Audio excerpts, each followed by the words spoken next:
Hello, my name is Jonathan Lowell. I'm the Engagements and Programs Coordinator for Planet Texas 2050, a research initiative at the University of Texas with the goal of being of service towards making the state of Texas more resilient and equitable. We do this by undertaking interdisciplinary research that aims to make societal impact. As part of that project, we started this panel series, which we call Resilience Roundtables, to bring together leaders across the academic, nonprofit, government, advocacy, and artistic sectors. We organize these with a handful of speakers and a moderator from the Planet Texas 2050 network with topics that intersect with the issues of resilience, climate justice, disaster preparation and response, biodiversity, environmental humanities, and more. With this academic year, we are calling this Tracing the Flows, a year-long panel series on the way water contours land and life, and we'll be touching on the myriad ways water shapes our lives. For this iteration, we have brought together a panel to discuss the interlocking water-related challenges that Gulf Coast communities face and the pathways towards successfully ameliorating them. Before we begin, I'd like to read the land acknowledgement that was developed by the program in Native American and Indigenous Studies here at UT. We would like to acknowledge that we are meeting on the indigenous lands of Turtle Island, the ancestral name for what is now called North America. We would like to acknowledge the Alabama Cusara, Calo, Carrizo Come Crudo, Coyawiltecan, Comanche, Kickapoo, Lipan Apache, Tonkawa, and Isleta del Sur Pueblo, and all the American Indian and indigenous peoples whose communities have been or become part of these lands and territories in Texas.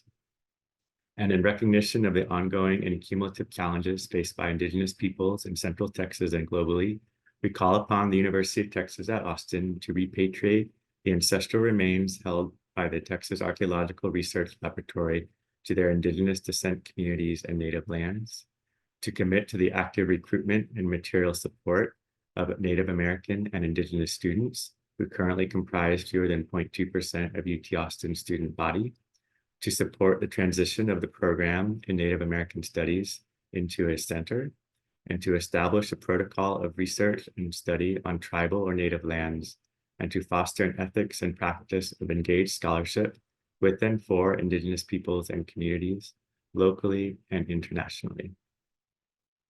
So with that, I would like to introduce our moderator, Dr. Catherine Lieberknecht. Catherine Lieberknecht is an assistant professor in the Community and Regional Planning program at the School of Architecture at the University of Texas at Austin. She researches environmental planning centered around equity, with specific focus areas on climate planning, green infrastructure planning, and water resources planning. Prior to joining the faculty, she worked in regional land conservation. She received her Bachelor of Science in Biology from the College of William and Mary, a Master's in Environmental Management from Yale, and a PhD in City and Regional Planning from Cornell University. She has led or co-led two Planet Texas 2050 projects, the first being the Texas Metro Observatory, and she currently co-leads the flagship project, Equitable and Regenerative Cities in a Post-Carbon Future. And Dr. Lieberknecht was the inaugural chair for Planet Texas 2050 and continues to serve on its leadership team. So with that, I will hand it over to you, Catherine. Thanks, Jonathan. Thank you all so much for being here with us today. And thank you so much to our panelists as well. I'm very excited to introduce y'all to them. We've got three. Michelle Aves joined the Bayou City Waterkeeper as the Community Science Manager in 2021, where she uses her skills as an environmental scientist to partner with communities in the pursuit of healthy waters and communities throughout the lower Galveston Bay watershed. Prior to joining Bayou City Waterkeeper, Michelle's work focused on risk management and disaster recovery and mitigating health impacts from environmental pollution for fence-line and underinvested communities. Michelle has been living in the Houston area since 2008, and as an immigrant from Pakistan, she enjoys the richness and diversity of Houston, meeting new people and finding new music and art in the area. Breon Robinson is the Healthy Gulfs coastal organizer for the Southwest Louisiana and Southeast Texas regions. Breon was born and raised in Lake Charles, and bettering the quality of life for herself and community members has always been her overall goal. Her work includes organizing with frontline community members to help stop or delay liquefied natural gas and petrochemical buildout in Southwest Louisiana and Southeast Texas, while helping to create a positive vision for the region's future. In her free time, Brianne enjoys watching documentaries, reading, gardening, trying new foods, and traveling with her friends. And Dr. Stefania Tomaskovic is the coalition director for the Coalition for the Environment, Equity, and Resilience.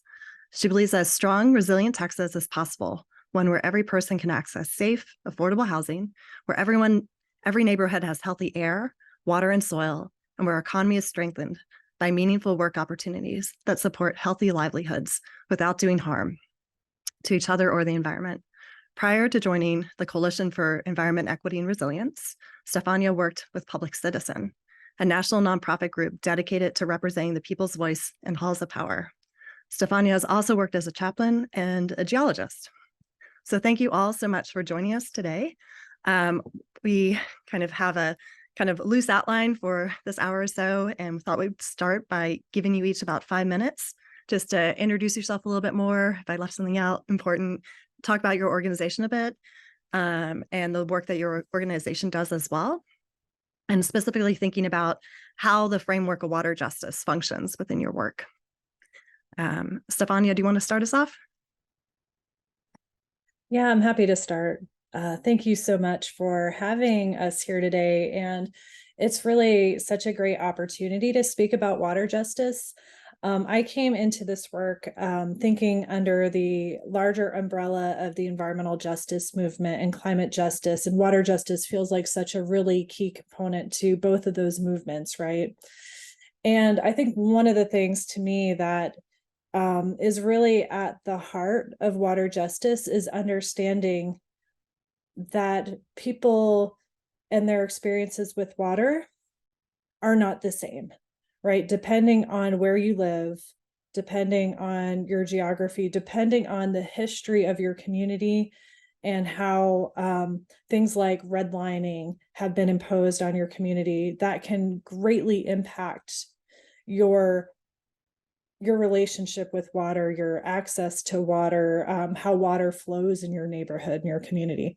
So to me, water justice is really grounded in that recognition that water, its benefits and its harms are not equally distributed amongst communities. So that's kind of the groundwork for water justice as I see it. And at SEER, or the Coalition for Environment, Equity, and Resilience, we are a coalition of 27 member organizations that was founded after Hurricane Harvey.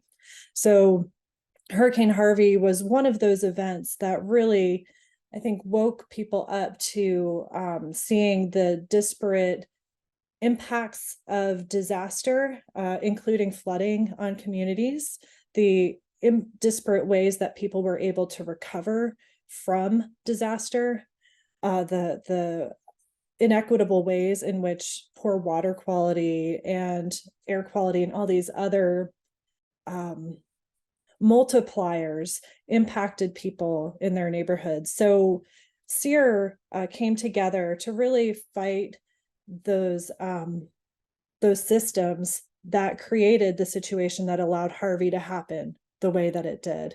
And we bring together 27 member organizations, like I mentioned, including Bayou City Waterkeeper, including Healthy Gulf. So it's great to be on this call with two of our partners. And really, you know, we've been thinking through what water justice looks like within our coalition and within some of our specific campaigns. And we're really, really excited to be thinking about water not only in terms of flooding and its impacts, that has historically long been one of our focuses, but also how people are able to access water, what water quality, affordability, availability looks like. We had one of the hottest summers on record, and for the first time, Houston went to stage 2 drought restrictions. So I think with these other factors coming into play of things like climate change, we really need to be thinking and talking about water justice a lot more. So I'm so grateful for this space to be able to do that. Thank you. Great. Thank you, Stefania. Michelle, would you like to share for about 5 minutes about your work and water justice? Yeah, thank you so much for having us here. Just a few more things about me. I'm also UT alumni. I'm happy to be joining UT today. And folks, I have a background in chemistry, and I'm South Asian, like you mentioned. So I think that's kind of an important thing for me to anchor, is like that I do come from a very water scarce region, and Pakistan is one of the regions that is very climate vulnerable. So um, I feel like now it's this we're also seeing like the global compounding impacts in the global south, and how that kind of also connects really to a lot of the environmental justice movements in the Gulf South, and what we're seeing in Texas, Louisiana, and local environmental justice communities. So I guess all that to say, it's something that I've been kind of familiar with from a young age, and all the sort of issues that Stefania has brought up around water scarcity, and then having really negative experiences with water around flooding and hurricanes, and um, people migrating or being internally displaced, and how that has huge public health issues too. And so really kind of thinking about all those things more broadly as we talk about our region.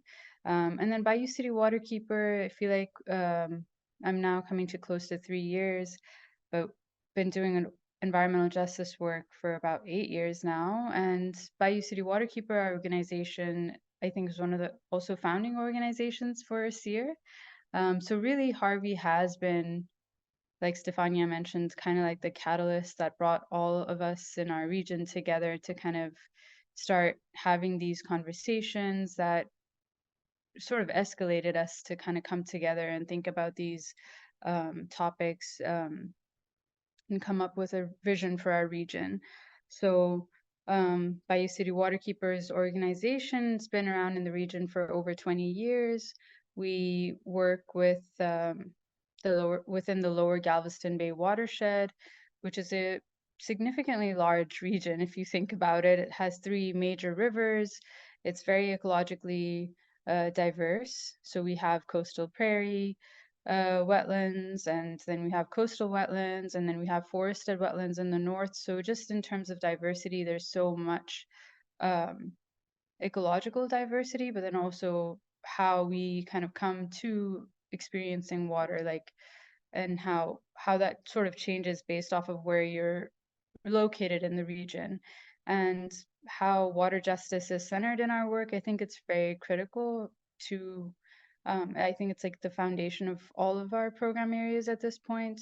So our work is mainly focused in protecting wetlands, um, and the Clean Water. So we use the Clean Water Act, and we use science and law. So under the legal framework, we're looking at surface water most of the time, explicitly. And so protecting wetlands, really now what we're thinking about is how upstream wetland losses are impacting downstream communities, and how that creates vulnerabilities for communities downstream as we see Texas continuing to grow. And so that connects to a lot of like the flood justice and flood who gets exposed to floodwaters narrative. And I'm really just excited to see how we can continue to create a vision for our region. We also, I'll talk about this more in detail later, but we talk a lot about and have focused on sanitary sewer overflows in our region, wastewater infrastructure, and then infrastructure at large, and centering nature-based solutions and green infrastructure. So I'm really excited to um, think about all these different program areas and the intersection of water justice in the work. Thanks, Michelle. This is really, I'm excited for the rest of this conversation. I feel like we're touching on almost every aspect of water and water justice. Brianne, would you mind taking about 5 minutes, just sharing anything else about yourself or your organization, and just kind of sharing how the framework of water justice relates to your work? Yes, thank you so much. Thank you guys for having me a part of this panel. I work with Healthy Golf. I am the coastal organizer for Southwest Louisiana as well as Southeast Texas. growing up in Lake Charles, growing up in Southwest Louisiana, we've dealt with our share of water issues as well as storms when it comes to different hurricanes, floods, things like that. In 2020, we dealt with so many different climate disasters that water was definitely something that was a key component in, you know, figuring out our new infrastructure that we have to kind of like recreate after the devastation from Hurricane Laura. We have cities outside of Lake Charles in our parish and in our region that are dealing with water issues, just like Houston, just like Texas. We dealt with a very bad drought this summer, and about an hour away from my home north, we dealt with horrible and historic wildfires. So water justice, it comes in so many different ways. And even a backtrack of off of what the other two panelists said, people's relationships with water are so different. People who have came from backgrounds of going through hurricanes like myself, or even going through more, horrific hurricanes like Katrina, like Rita, and like Ike, and like so many of them. A lot of us have different issues when it comes to water, whether that's physically as far as how it comes out for us to drink it, whether it's how it comes out for us to clean, and then also just being around water. A lot of people have PTSD when it comes to just the existence of water itself. So water justice is not just a physical thing, it's not just an environmental thing, but I'm learning it is an overall thing that affects us all. So yeah, we do a lot of stuff when it comes to water justice, especially in this Louisiana region, especially when it comes to New Orleans as well as Southwest Louisiana. New Orleans is still dealing with somewhat their saltwater intrusion battle, and we are also dealing with the saltwater domes issue.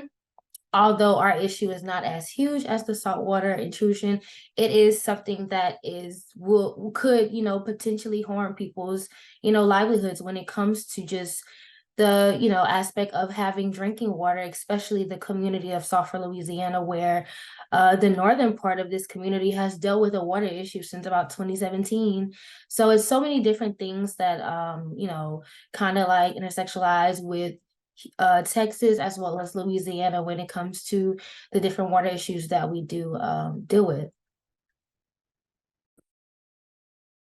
Great. Thanks so much, Brianne. Yeah, and that's a great point too. It's the physical system, kind of the human system, the ecological system, and these social systems too, and how water justice kind of is through the lens of the emotional and kind of the mental connections we have to it as well. I thought what we would do next is sometimes, I won't speak for y'all, but sometimes, and I just finished teaching my water planning class, and I think my students are feeling this too, it can be the scope and scale of water issues, and in particular water justice issues, can be almost overwhelming. And there's just a lot of good work to do. So I thought maybe we could take about 5 minutes each, and whichever order you guys want to speak in, and just share about a success story that you or your organization has had around water justice issues. Just so I think this piece of the United States, the Gulf Coast, is such a culturally and ecologically rich area. And I think there's so much to celebrate. And I just want to spend a little time kind of talking about some of those success stories that you might have in this area.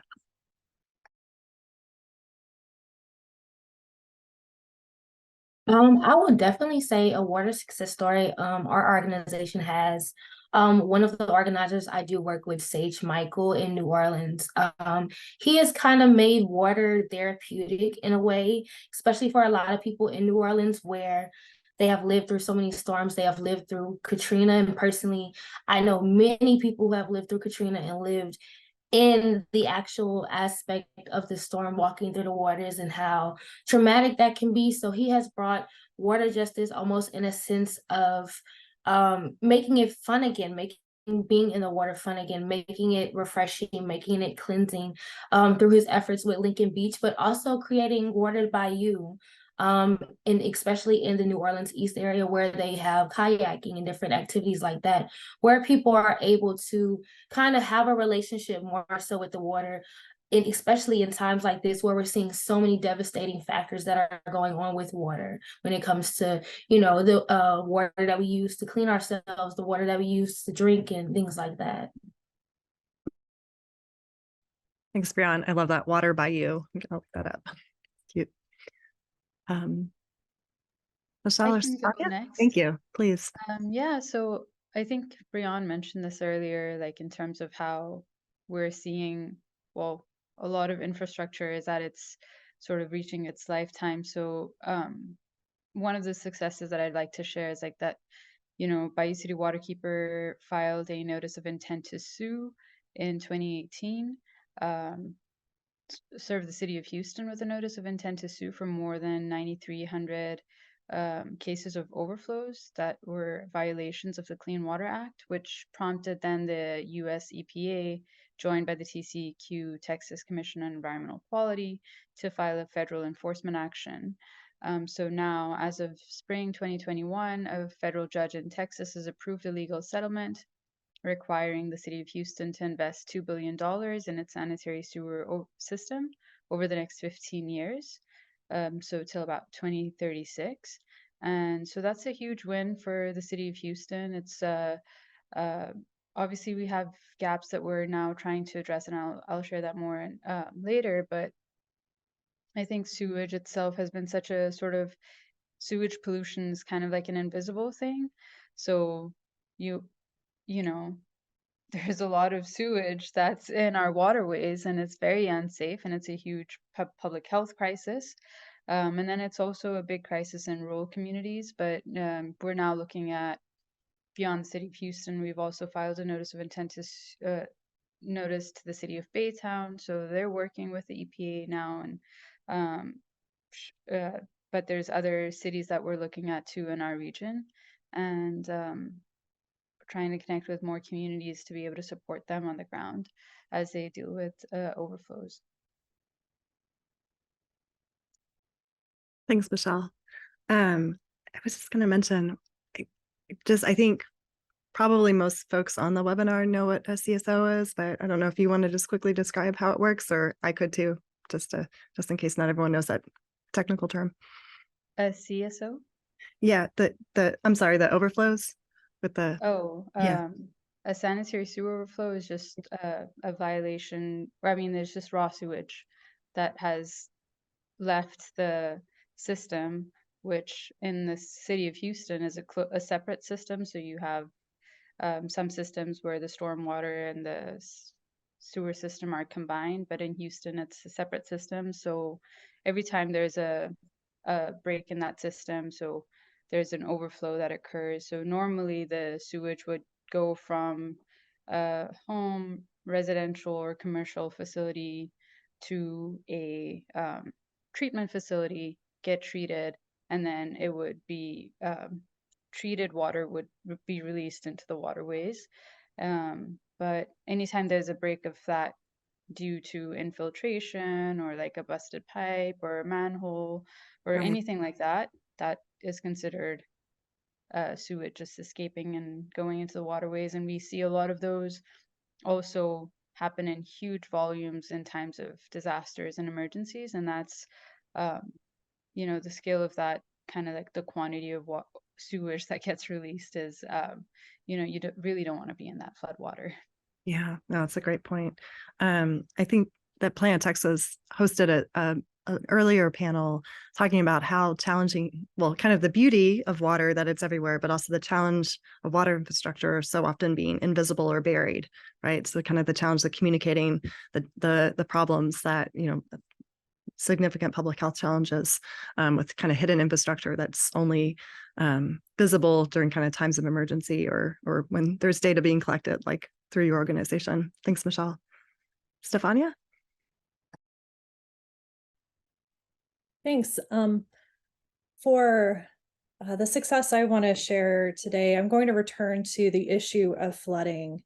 So Harvey had been a catalyst for organizations like ours forming, but it had also been a catalyst to our city, county, region to really evaluate how flood protection was being funded. And with that, the county passed a over $2 billion flood bond to help invest additional money into flood protection in Harris County.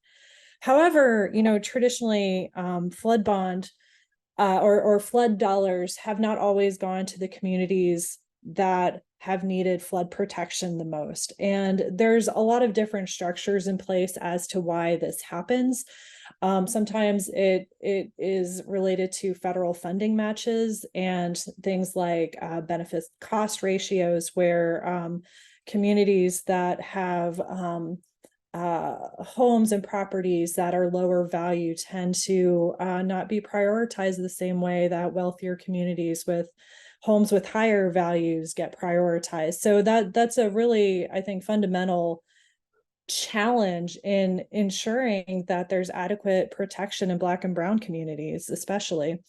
And so when the flood bond had passed in Harris County back in 2018, SEER wanted to really make sure that the communities that needed flood protection the most, that were being under-resourced, got the resources that they needed through this bond. And so SEER created something called our Harris Thrives campaign. And with Harris Thrives, what we ended up doing was securing a resolution through Harris County that would ensure equitable distribution of flood money, the bond money and flood projects, so that the Black and Brown communities that have been historically underserved would be better resourced and would be better protected through the dollars coming through this bond. And so that was, I think, a really big accomplishment for our coalition and our partners. And I think with that, SEER helped to reinvigorate the Community Flood Resilience Task Force. So some of our values are equity and transparency. And one of my mentors, Reverend James Caldwell, likes to say something. He says, if you're not at the table, you're on the menu.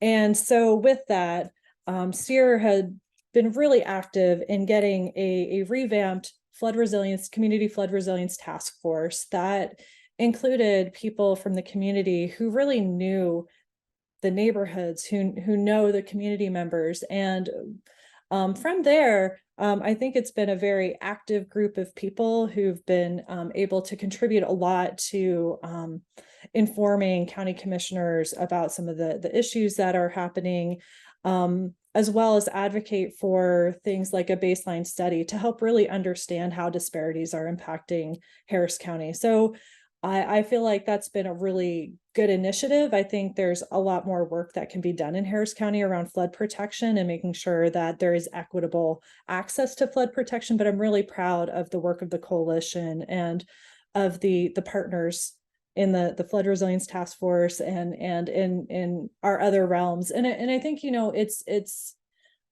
one of the cool things about being a coalition that I really love is that we have a footprint that extends beyond Harris County. So we do work regionally in Jefferson, in Fort Bend, in Brazoria, in Liberty County, Galveston County as well. And sometimes we'll get calls from some of our partners in those counties where, for instance, a few months ago, one of our partners in Fort Bend called and said, you know, we're smelling sewage. This is really bothering us.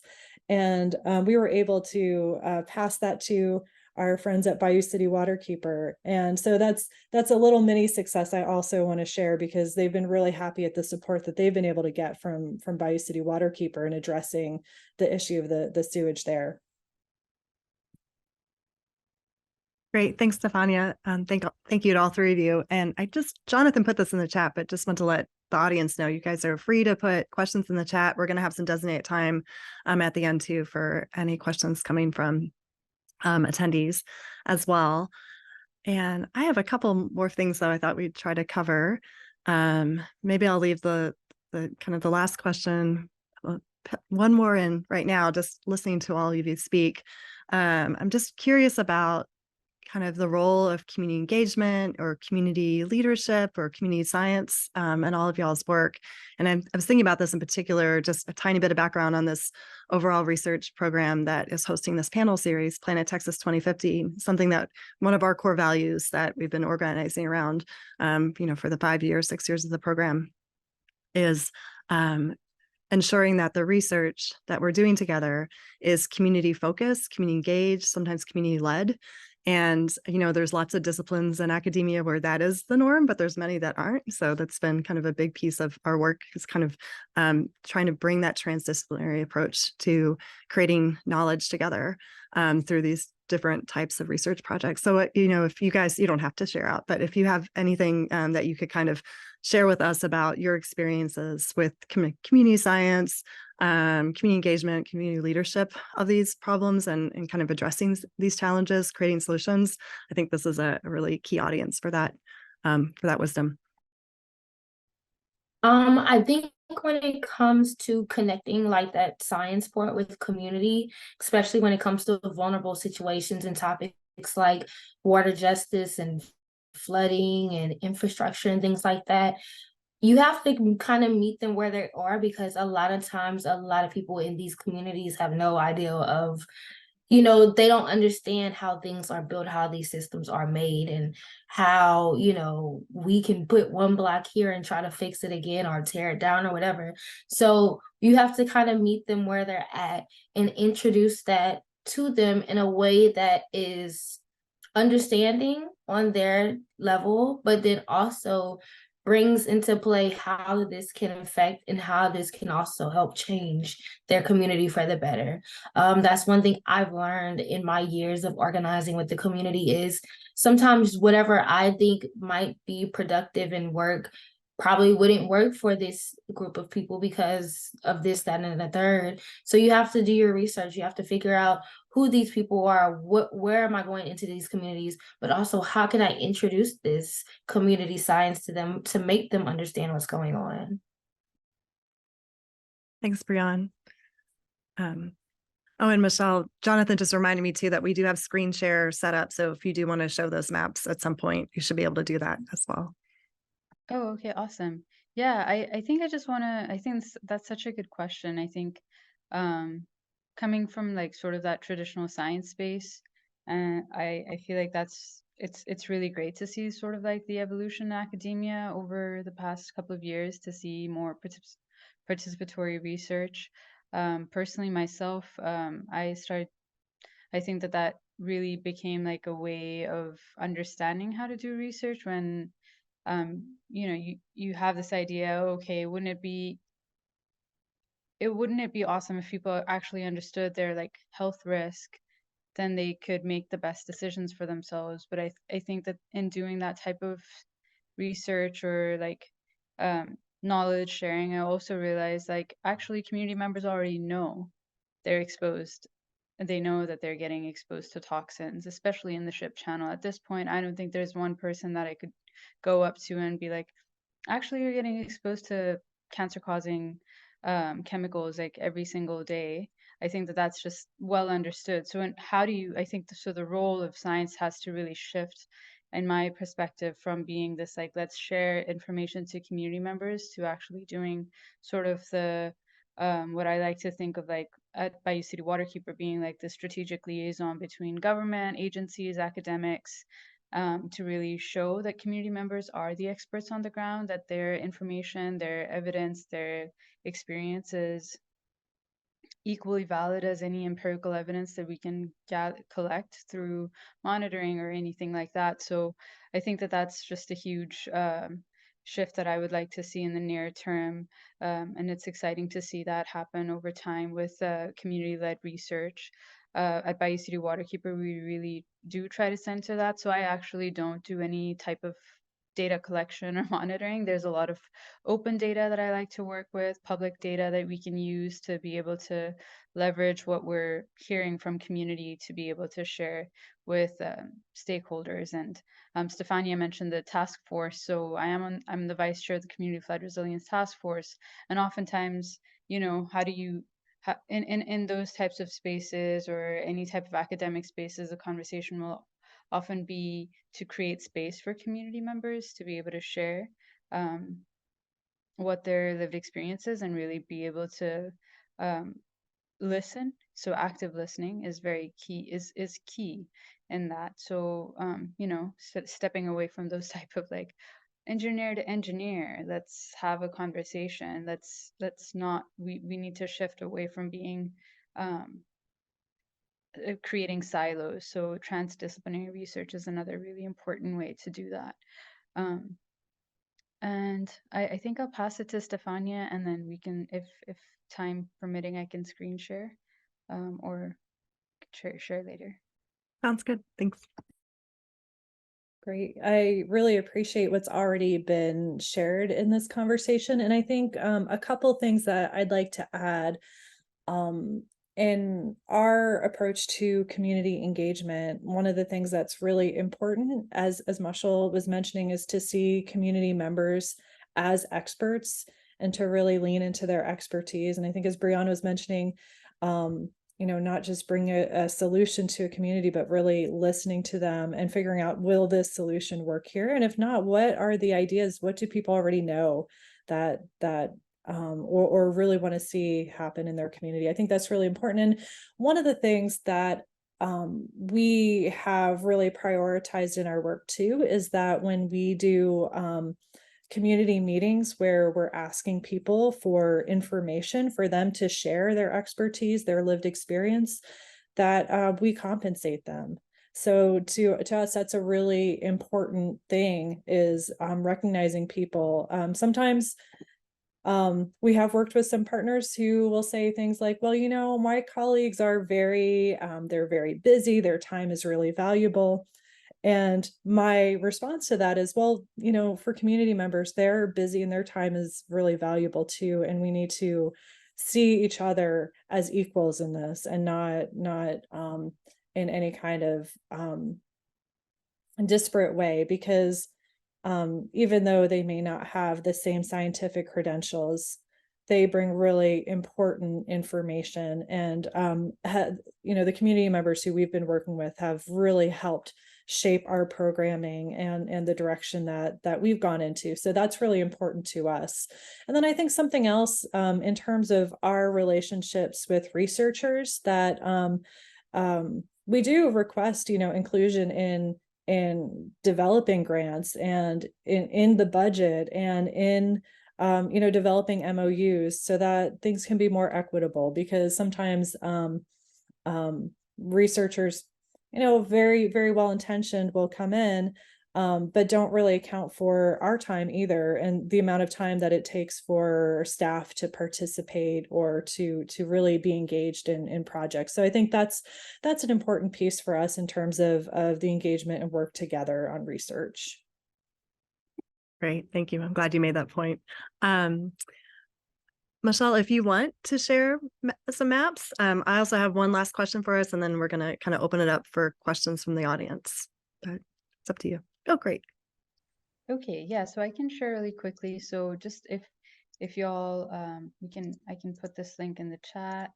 But this is our sort of resource page that we've put together that talks about sewage justice in our region. So it has this whole timeline where you can see like a story map that talks about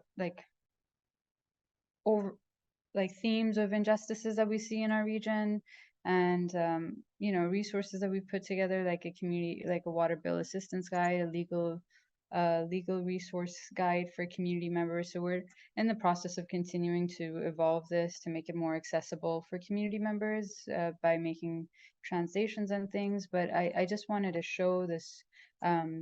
Since 2021, we've made this map in partnership with Spatial Studies Lab. So I think that's another really key way for academic partnerships, is to create capacity by making accessible resources and doing this sort of like data transparency work for community members to be able to advocate for themselves. So this really shows sewage overflows over the past now almost close to coming 3 years since April 2021. So this is sort of like a dashboard overview. This shows all the sewage that the city has reported on its website, which you can find here. And if you click any of these, any of these buttons, you can see like the income. So I just wanted to show, like, if people haven't been to Houston or the greater Houston region, this is a map the background shows the census tract. And people that are living at a higher income you can see already in this map that there's like less overflows or data points. I mean, I don't want to say that, but I don't, I'm hoping that y'all can see that type of pattern. We call it the Houston arrow. So it's sort of like the signature piece of injustice is where there's more communities that are lower income. They're seeing more and more of these type of infrastructure related injustices. And then we can also switch to demographics. If you click this button here on the right, to show where there's percent Hispanic or Latino population. This is a 2020 census tract information. So you can see even across the spectrum, if you change these varying sort of statistics on census tract, you'll see that this sort of trend continues. Where there's people of color in the city of Houston, you'll see more and more of these environmental injustices. And as you can see, this is like the Houston ship channel. So Baytown communities, there are also a lot of the sort of industrial risk is also predominantly overburdened communities of color. This is sort of sewage releases on private property. So in terms of how 311 calls are, I think this is 311 reported data, which is like if you report an issue with the city, this shows again where private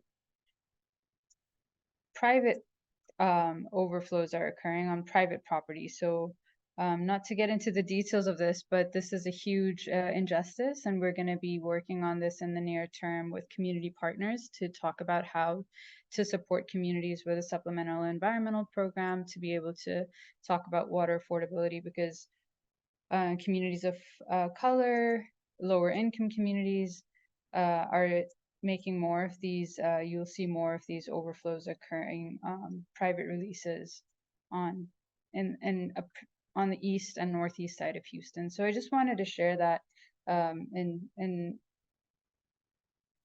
hope that you'd be able to visualize sort of the patterns of injustices that we see. And the story map also talks about infrastructure, talks about drainage. So this is a longer version of it, but it also connects to historic redlining and sort of like the history of injustices in the city. So this is taking a long time to load, but I'll drop the links in the chat so you all can see them. And with that, I'll pass it back. Sorry if that took a bit of time.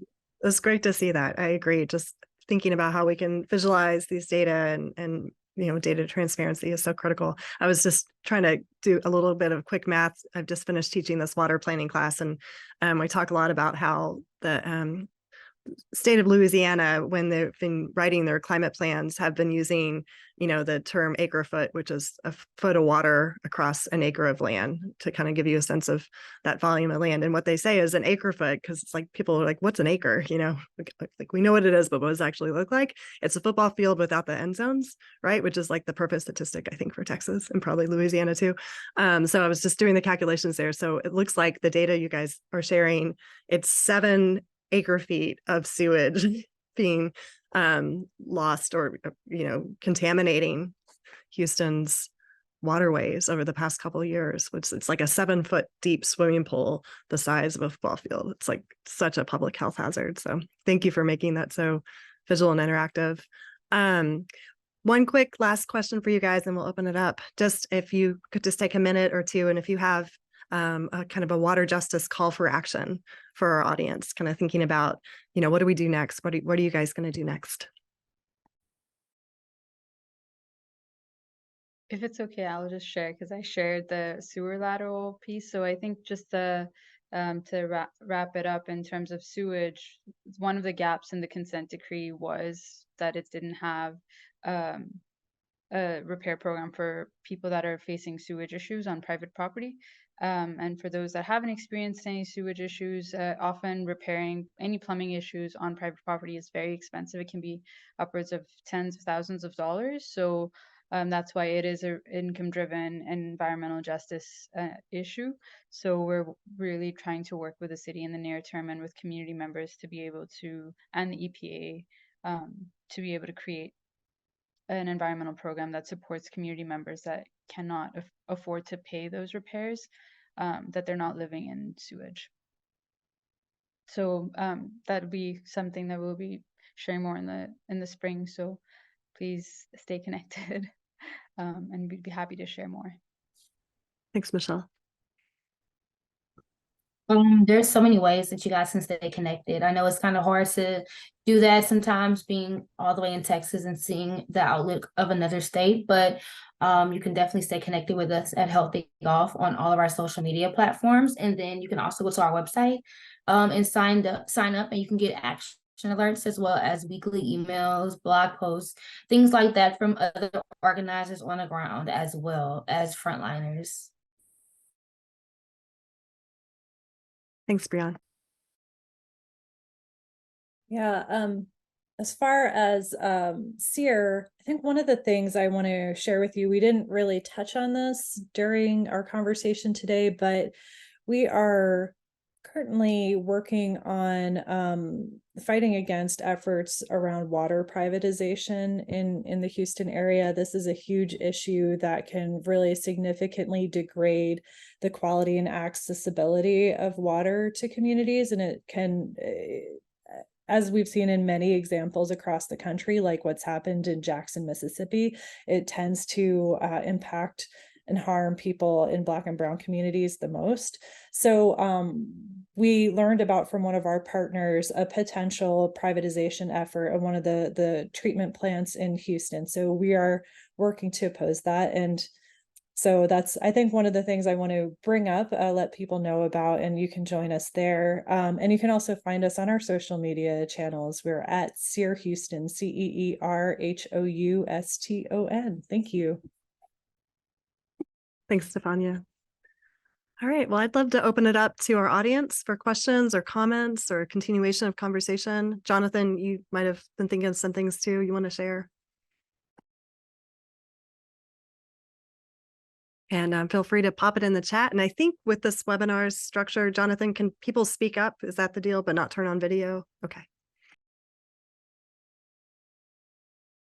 If people do want to talk, they can raise their hand, and then I can allow them to talk, is the technical term.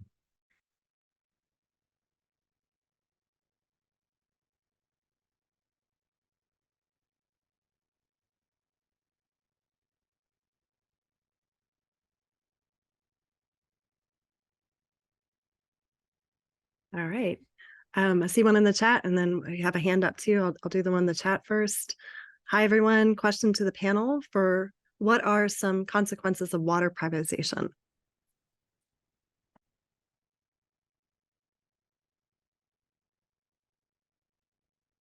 Well, oh, I was going to start but Masha, I saw you and No, mute. go for it, Stefania. Okay. Well, I'm going to start with one of those things I mentioned earlier. We focus on equity and transparency, and privatization of water systems can actually distort some of the transparency and accountability. And I think that's really important because, when a water system fails, who's held accountable, right? One of the things that we're seeing with water privatization, like I mentioned, some of the degrading facilities that have led to water like outages, people not being able to access water in communities. And so that's a huge problem, people not being able to have what I consider a basic human right, access to clean, healthy water. So that is, I think, one of the most kind of extreme examples, but also even in the Houston area, there have been examples of privatization already occurring, and there being issues around water quality. And I think when you start separating out the responsibility and the ownership of water, that it can really create challenges in holding people accountable and ensuring that people have equitable access to water. Yeah, and I'll just like to add that sorry about that. I would just like to add that there's so many things that can come up with privatization, from accessibility, affordability, that there's unpredictability in your ability to have access to a basic human right.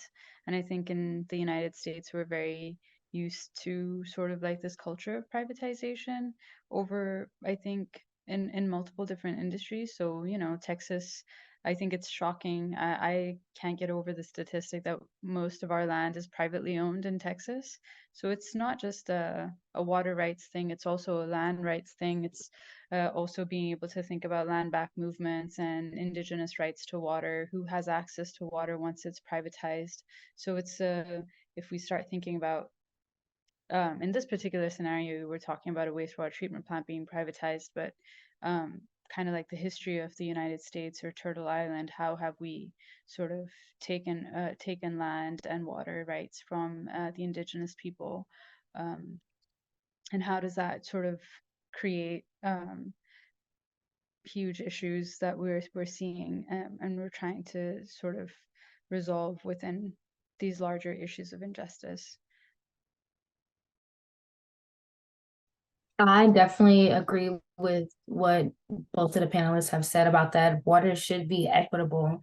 No one should be able to tell you this water is better, but you have to go and pay for it, or you have to, it shouldn't be hard to get clean water. Clean water should not be something that is something we have to literally like try to rush and find and grab and sell. It should be something that is, you know, equitable and accessible for everyone, every living, breathing being.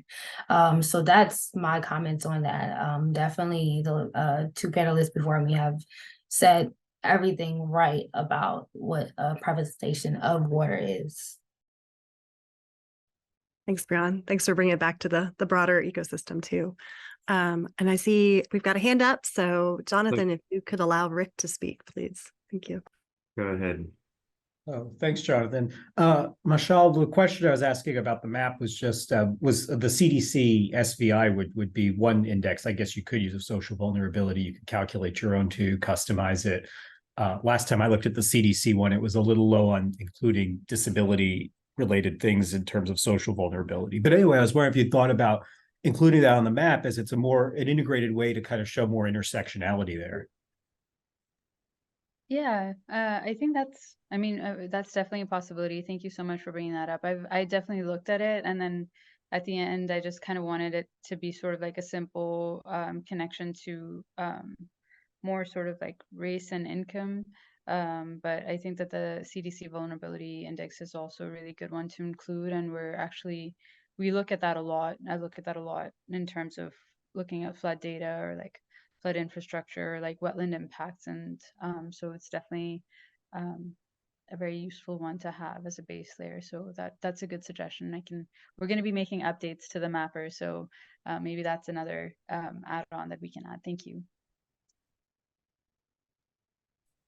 Thanks, Rick. Any other questions or comments from the audience?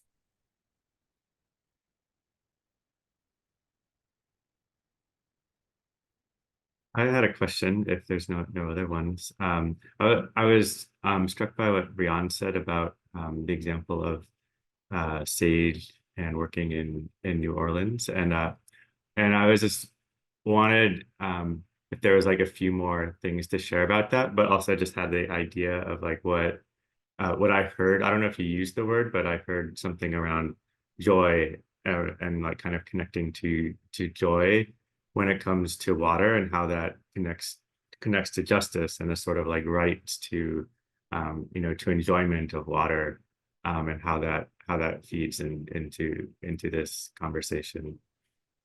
I definitely believe that for us to have a positive connection with water, we have to create that positive connection. So through different initiatives and things like Waters by You with Sage Michael and what he's doing with the kayaking and different things, he's making a lot of these communities and people who have gone through negative and horrific experiences of water, whether it's physically through drinking and bathing or literally having to live through natural disasters. He's creating that relationship for us to kind of feel a trust with water again, because in most cases, whenever you are dealing with different, natural disasters and different things where you have to suffer, literally suffer, it is hard for you to have that trust and to kind of build that sense of like you feel like you're going to be okay with it. So to create different initiatives like that, not just in New Orleans, but over in any place that is dealing with a failing water infrastructure, giving people a sense of kind of unity with it. And then also when it comes to spiritual like aspects as well, we are water. Water is meant to be a healing resource. So to go back to where you're supposed to go, find your way home, as Beyonce says, it's, you have to kind of create things like that for people to understand and for people to feel better with their relationships with water about. Thanks, Brianne. Yeah, that's such a good point, Brianne. Like the joy of water. I think our executive director, Ayana, brings that up a lot, that there's a lot of violence and history of violence within the Gulf South, especially in terms of how Black and Brown communities have experienced water. So really being able to name that, acknowledge that, and be able to create safe spaces for Black and Brown communities to be able to be out in water is so key. Like we're hoping to launch like wetland walks in the spring of 2024. So that's a really exciting thing of how do you make safe spaces for Black and Brown communities to be able to be outside in very rural places, because that's not something that actually has been safe for people of color, especially Black people in the South. So that's something that we're hoping to be able to think about as we create these wetland walks, and being able to teach people how to kayak. We have this event as of 2 years, I think, called Tributary, where we go to Armand Bayou Nature Center, and it's really being able to have that moment to celebrate. It's sometime in the spring, so it's kind of a really nice way for us all to connect with the water and the work that we're doing. They do like pontoon boat tours and things like that, so it's really nice. No, I definitely agree with you. In a lot of BIPOC communities, we have, seen water as fear, and not just with natural disasters, but any other acts of violence or things that have plagued us in the last century or so. So definitely being able to, like you said, create waterways where you can walk and where you can do different things like that. It not only brings that sense of healing on the physical aspect as well as the environmental aspect, but almost like the generational trauma aspect as well. Yeah, one of the things we're partnering with a number of our members on is an art project to reimagine what things can look like, because I think to me that's part of joy too, is creating a vision. And we're actually going to be partnering with an artist who's going to lead us through some workshops.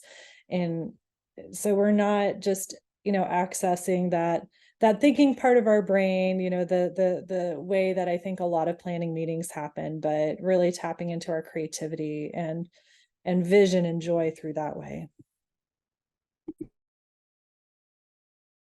Wow. Thank you all. I had a last question. It was so similar, and I'm so glad that you asked that, Jonathan, because I know that this work is so important. Water justice in particular, environmental justice more broadly, is so important, and there is a lot of joy to it, but it's also really challenging. So just kind of wrapping up here, thinking about ways to reconnect with the joy of water and this work, I think is very fitting, especially this time of year.